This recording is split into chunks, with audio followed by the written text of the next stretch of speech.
এই বাড়ি যাওয়ার নাম শুনলে তোর এত মানে রাগ ওঠে কোথায় থেকে রে? আমি বুঝি না তো। হ্যাঁ, কি রাগ করতে? তুই তুই যে জামা কাপড় গুছাইতেছস কিভাবে রাগ দেখায়? আমি বুঝি না এগুলা।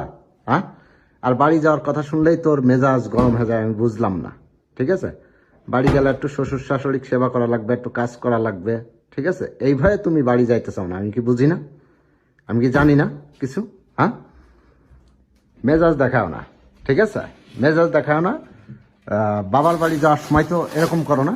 না না, বাবার বাড়ি যাওয়ার সময় তো এরকম করো না। ঠিক আছে, শ্বশুর বাড়ি যাওয়ার সময় খুব তোমার মেজাজ, আবার মেজাজ কিন্তু খুব খারাপ হয়ে যাচ্ছে আমার, বইলা দিলাম। ঠিক আছে, কেউ না গেলে তার পা ধইরা নিয়ে যাবো না আমি। ঠিক আছে, পা ধইরা নিয়ে যাবো না আমি। আমি বলতেছি তো, পা ধইরা নিয়ে যাবো না আমি। ঠিক আছে, শ্বশুর বাড়ি যাওয়ার নাম শুনলেই তোমার মেজাজ হট হয়ে যায়। হ্যাঁ, শ্বশুর বাড়ি যাওয়ার নাম শুনলেই তোমার মেজাজ হট হয়ে যায়। হ্যাঁ, শ্বশুর বাড়ি গেলে কি মানুষ ঈদে